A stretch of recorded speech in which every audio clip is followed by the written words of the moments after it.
UEFA super cup final আজ। Champions league champion পিএসজির মুখোমুখি ইউরোপা লিগ জয়ী টটেনহাম। ইতালির ব্লুনার্জি স্টেডিয়ামে ম্যাচ শুরু রাত 1টায়। দুদলই চায় শিরোপা জিততে। এই ম্যাচের স্কোয়াড থেকে বাদ পড়ে পিএসজিকে বিদায় বলে দিয়েছেন গোলরক্ষক জিয়ানলুইজি দোনারুমা।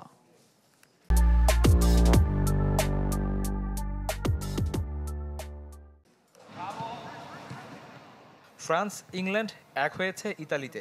মর্যাদার লড়াই দুই ইউরোপ সেরার কাছে। সুপার কাপে পিএসজি টটেনহাম যে দলই জিতবে প্রথমবার করবে শিরোপা উৎসব। এর আগে ফরাসি জায়ান্টদের রানার্স আপ হওয়ার অভিজ্ঞতা আছে। শিরোপার লড়াইয়ের আগে আলোচনায় গোলরক্ষক জিয়ানলুইজি দোনারুমা। স্কোয়াড থেকে বাদ পড়ার পর পিএসজিকে বিদায় বলেছেন এই গোলরক্ষক। সামাজিক মাধ্যমে প্রকাশ করেছেন হতাশা। ম্যাচের আগের দিন পিএসজি কোচ লুইস এনরিকে জানালেন, ভিন্ন প্রোফাইলের গোলরক্ষক খুঁজছে ফরাসি ক্লাবটি। দোনারুমার মতো গোলরক্ষককে বাদ দেয়া কঠিন সিদ্ধান্ত। সে তার পজিশনে সেরা। মানুষ হিসেবেও দোনারুমা ভালো। তাকে আমার সিদ্ধান্তেই বাদ দেওয়া হয়েছে। আমরা ভিন্ন প্রোফাইলের একজন গোলরক্ষক খুঁজছি। চ্যাম্পিয়ন্স লিগ জয়ী এই গোলরক্ষক না খেলায় সুপার কাপে পিএসজির গোলবারে লুকাস শেভালিয়ারকে দেখা যেতে পারে। ম্যাচের আগে বেশি দিন অনুশীলন করেনি ফরাসি জায়ান্টরা। তবে নিজেদের সেরাটা দিতে প্রস্তুত এনরিকের দল। আমরা এক সপ্তাহের মতো অনুশীলন করেছি।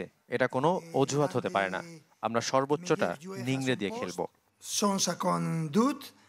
প্রথম সুপার কাপে স্পার্স পিএসজিকে সমীহ করছে। তবে প্রতিদ্বন্দ্বিতাপূর্ণ ম্যাচ আশা করছেন ইংলিশ ক্লাবের কোচ। গেল মৌসুমে পিএসজি দারুণ ফর্মে ছিল। তাদের ভালো পারফর্ম করার সামর্থ্য আছে। তবে আমরাও প্রস্তুত। আশা করছি প্রতিদ্বন্দ্বিতাপূর্ণ ম্যাচ হবে। স্পার্স স্কোয়াডের 4 খেলোয়াড় ইনজুরিতে। শৃঙ্খলাজনিত কারণে দল থেকে বাদ পড়েছেন বিসৌমা। তবে চোট সেরে ওঠায় ফাইনালে দেখা যেতে পারে ডোমিনিক সোলানকিকে। নিষেধাজ্ঞায় পিএসজি স্কোয়াডে নেই জোয়াও নেভেস। আর ইনজুরির কারণে খেলা হবে না সেনে মায়োলুকের। শফিউদ্দিন শাওন, চ্যানেল 24।